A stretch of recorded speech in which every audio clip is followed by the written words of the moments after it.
Now, today is World Electric Vehicle Day, with a massive jump in oil prices over recent months and the steep increases in fuel prices here in South Africa over the last year. Many people are opting for either hybrid or fully electric cars.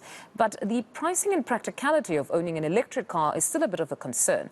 My colleague, Gareth Edwards, is spending the morning in a full electric vehicle to better understand if they really are the future of motoring. Good morning again, Gareth. You've been just going around everywhere, having the time of your life. I'm so envious. I understand you're back now at the charging station, just to get more clarity around the type of vehicles that come and use that particular quick charge station that you've been at.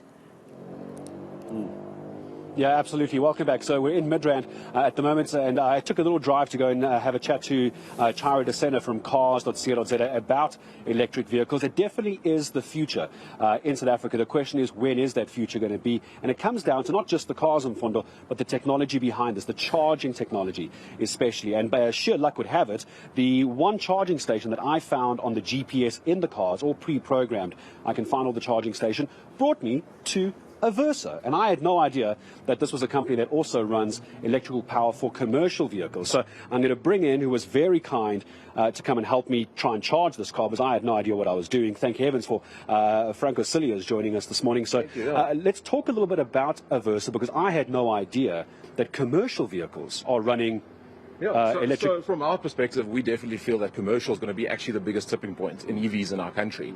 Currently, as a Versa, you can obviously see we're running 1-ton panel vans.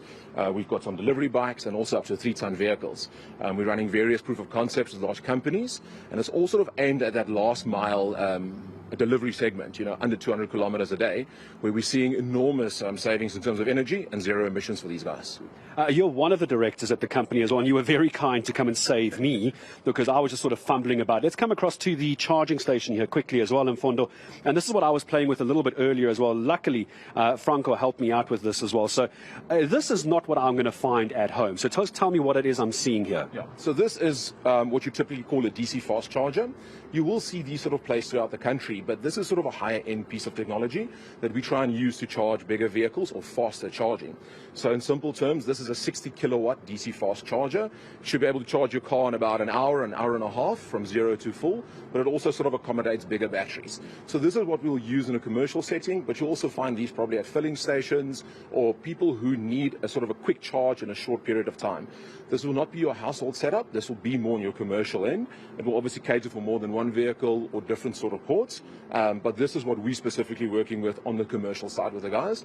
Also very important to have the right IT on the back end of this, because you need to sort of manage how we charge, how we distribute energy, when is the vehicle down, when is it running. It's not just a plug in and go, because if you're operating a fleet of 100 or 200 vehicles, you need to be efficient in terms of how you're using these equipment. Okay, now we need to take a look at actually Mfundo to answer your question. So I've had it plugged in here since my chat with Chiro Desena about 10 minutes ago now. So I'm going to just open it. We've got a camera inside the car though, and what I'm seeing now is 56%. So the last time, Mfundo, you and I spoke as well, I was down to 43, 44. So Franco, when you say quick charging, then you're not joking. No, we're throwing all the power we can into this. So ironically, based on what I can see on your dash there, you're getting about 30 kilowatts of charging power.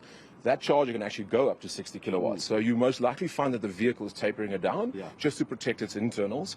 And that's a 30 kilowatt DC fast charge compared to your probably an 11 or a 20 kilowatt AC slow charger that you'll use at home.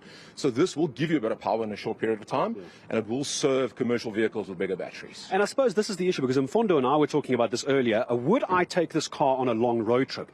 Structurally wise, infrastructure wise, I mean, are these scattered around the country? As I open the bonnet, I want to talk about that other charger you were talking about, because I think that's where a lot of people are scared. You want to do the Johannesburg to Durban route or the Johannesburg to Cape Town route.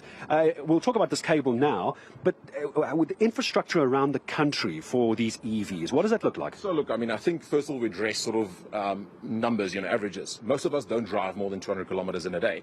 So I think 95% of your time, a home-based charging will sort you out for the day. You don't need those long trips. But for those long trips, we're seeing more and more filling stations putting in these these sort of DC fast chargers, where you can sit down and you can get an extra 100, 150, 200 Ks on a 30-minute charge. So sitting down, having lunch should get you to the next station. And we're seeing this on the main route, you know, N3, N1 down, and it is growing. So I do think the future of EV will be a network for you to travel longer distances.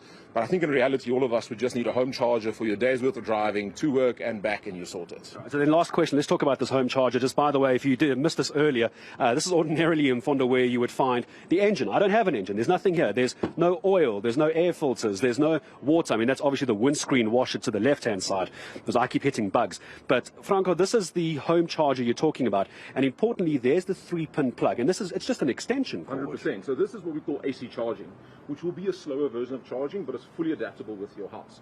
You know, you'll see on the port it's sort of missing a portion of the one we got currently plugged in the car, which is DC portion of it. So this is a lower kilowatt AC charger, which will go slower, but that's good for the health of your battery. Yeah. You know, so you don't have an issue with that. If you've got time charging it overnight, this will serve you perfectly. But on the faster sort of chargers or more power, this won't make the cut. You will need a faster DC charger to make that happen. I just want to time when you said on no engine, no oil. That's the benefit of EVs. No moving parts, no heat, no combustion up, down.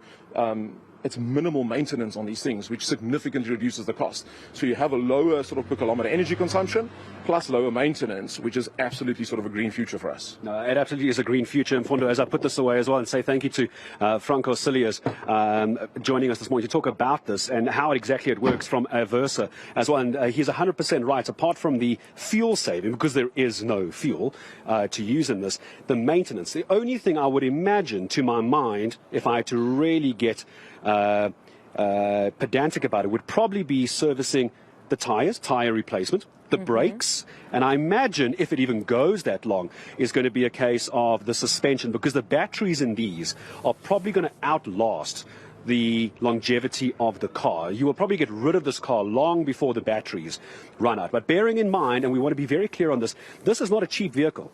This is not like something I'm driving around. Yeah. This is just over 1 million rand, just sort of 1.1 million rand. So where do you make up that money? It looks like, as Franco says, between the fuel savings and the servicing on a car like this. I'm charging it for now. I'm going to have one more interview with the CEO of Auto Trader, George Mini, in about 12 minutes from now, because I want to talk about the marketability of these cars. And I'm curious, in 5 years' time, can you buy a second-hand one of these? And if you did, what do you look for? Well, there's no mileage issue. There's no engine wear. How do you sell a car like this? So George Mini is going to be joining me a little bit later, in about 12 minutes from now. All right, Gareth, thank you very much. We'll catch up with you as soon as you have the CEO. That's my colleague, Gareth Edwards.